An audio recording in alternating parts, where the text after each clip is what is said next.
Buenos días, Dios les bendiga y les guarde poderosamente.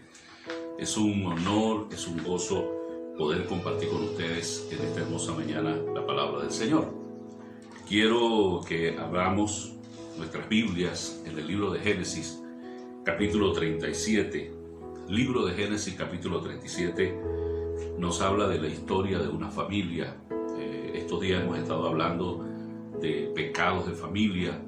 Y hoy pues vamos a finalizar esta parte. Hablamos de la familia de Isaac, sus dos hijos, de Esaú y de Jacob, y de cómo la conducta y actuaciones de Isaac y su esposa Rebeca repercutieron tan negativamente en la vida de sus dos hijos. Hoy vamos a continuar leyendo entonces, dice Génesis capítulo 37. Habitó Jacob en la tierra donde había morado su padre, Isaac, en la tierra de Canaán. Esta es la historia de la familia de Jacob. José, siendo de edad de 17 años, apacentaba las ovejas con sus hermanos, y el joven estaba con los hijos de Bilha, con los hijos de Silpa, mujeres de su padre, e informaba José a su padre la mala fama de ellos. Y amaba Israel a José más que a todos sus hijos, porque lo había tenido en su vejez, y le hizo una túnica de diversos colores. Y viendo sus hermanos que su padre lo amaba más que a todos sus hermanos, le aborrecían y no podían hablarle pacíficamente. Creo que aquí la palabra es elocuente. La Biblia es el único libro que resalta las virtudes de sus personajes, pero no oculta sus errores o sus defectos. Pudiéramos decir entonces que el único perfecto en el cual la Biblia no menciona ningún tipo de error o pecado es Jesús, el Hijo del Hombre, el Salvador. Y algunos personajes, posiblemente Daniel, alcanzó cierto grado de vida perfecta, pero el resto en la Biblia encontramos hombres de Dios, pero que tuvieron errores. La familia patriarcal no escapó de esos errores y en este caso hablamos de Jacob, que también es conocido como Israel. En un trato que Dios tuvo con él, el nombre le fue cambiado y Jacob dejó de ser Jacob como tal y se convirtió en Israel, que es el nombre que tiene esta gran nación que todos amamos y admiramos y bendecimos.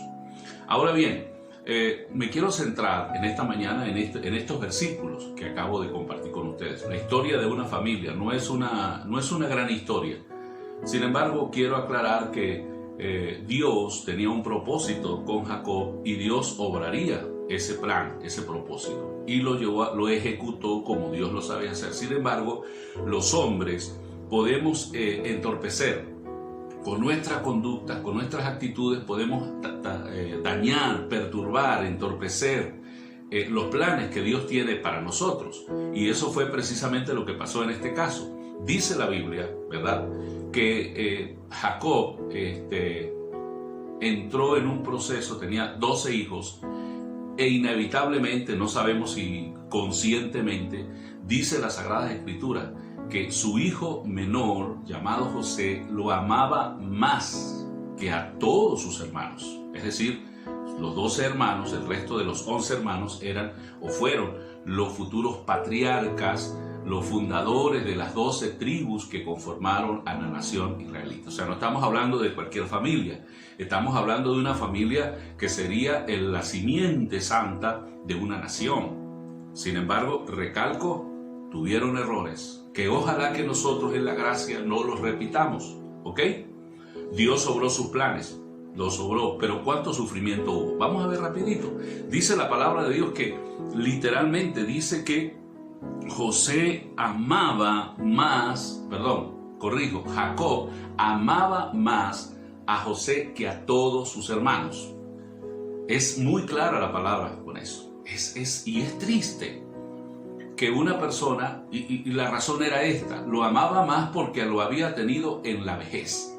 Esa era la razón. Algunas personas dicen, bueno, ese hijo yo lo quiero mucho porque, porque nació en la época tal, o porque nació en la ciudad tal, o por cualquier circunstancia, y no solamente lo sienten en su corazón, sino que lo expresan. Y como demostración del amor que le tenía Jacob a José más que a sus hermanos, porque la Biblia es muy clara, escúchese bien, la Biblia es muy clara, lo colocó en un lugar de privilegio. José se convirtió en el informante de la conducta del resto de sus hermanos a su padre Jacob.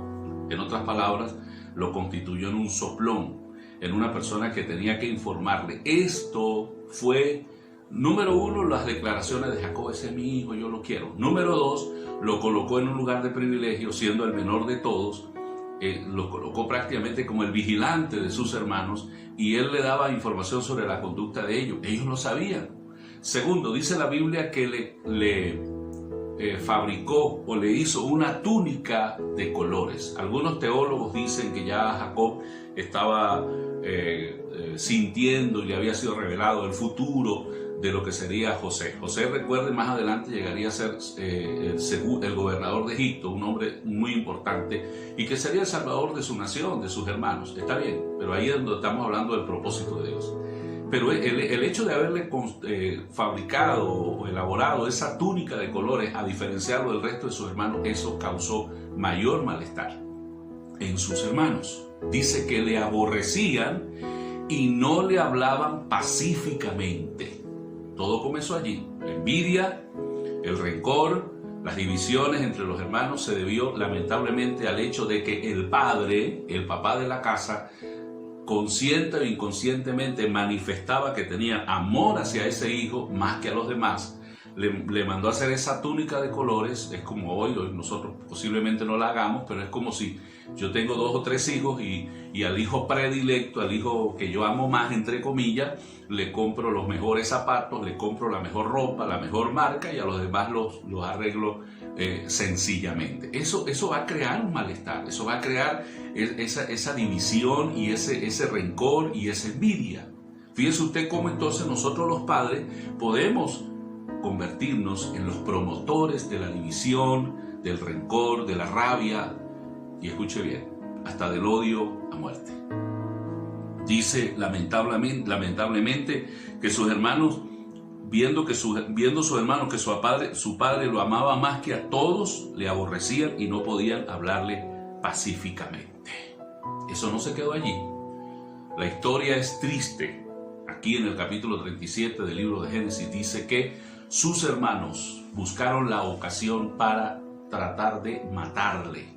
Escuche bien, los mismos hermanos maquinaron matar a José.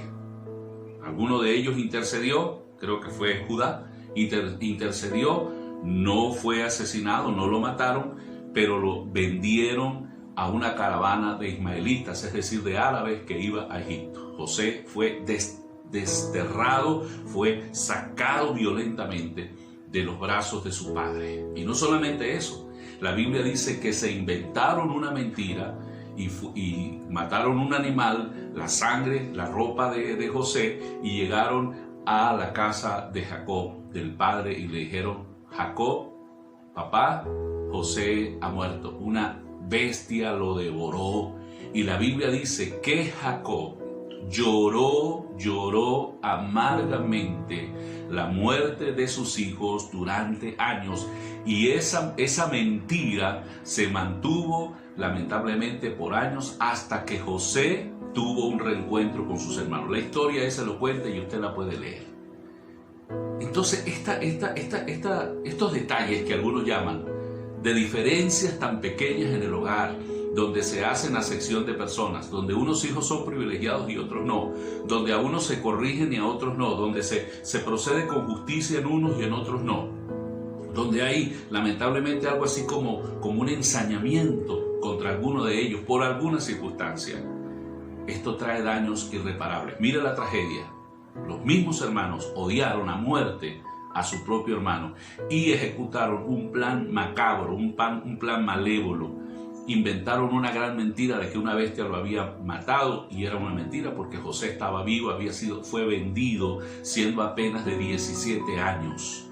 Fue llevado. Allí comenzó Dios a tomar el control de la situación, y José fue llevado, puesto en gracia, y Dios lo exaltó. Y bueno, la historia es muy hermosa, pero quería recalcar esta parte tan oscura y tan negra, porque lamentablemente estos pecados en familia se siguen cometiendo hoy. Se siguen cometiendo pecados de familia, de injusticia, de desamor, de falta de misericordia, de falta de perdón, hasta de violencia doméstica de algunos padres hacia sus hijos. Y Dios nos quiere dar la oportunidad para que nosotros, si queremos levantar una familia conforme al propósito de Dios, una familia donde nuestros hijos vean visiones y donde nuestros niños profeticen y donde haya un mover de Dios extraordinario en nuestros hogares, tenemos que comenzar a sacar de nosotros toda iniquidad, toda obra perversa, toda actuación que no esté conforme a la palabra de Dios. Hay que amar a todos los hijos. Hay que gobernar el hogar con justicia, con equidad, con misericordia, con perdón, con bondad, con buen ejemplo para la gloria del Señor. Ojalá que esta triste historia del hogar de José no se repita. Lamentablemente en Jacob, el hecho de haber nacido en un hogar donde él era el favorito de mamá y su hermano Esaú era el favorito de papá, y esa conducta Jacob inevitablemente y quizás inconscientemente la repitió, puesto que tuvo mucho amor hacia su hijo José y no hacia el resto de sus hijos, y eso causó esta tragedia. Ojalá que este tipo de tragedias se puedan evitar y podamos entonces vivir en hogares de mucha bendición. Señor, ayúdanos, porque tenemos hijos, tenemos nietos y tenemos este gran trabajo. No hay nada más importante en este momento que restaurar los hogares, que restaurar las familias, que restaurar nuestras familias. El Señor nos ha colocado en este tiempo tan difícil a enfocarnos en el cuidado que debemos tener de nuestros hijos. Yo te pido, Señor, que esta palabra sea de bendición, de reflexión, de alerta para cada familia que logra recibir este audio, y en cada uno de los hogares y en cada una de las familias no hayan hijos favoritos, todos sean mirados igual, amados, queridos, respetados y ayudados. Señor, gracias por tu palabra en el nombre de Jesús. Amén. Dios me les bendiga.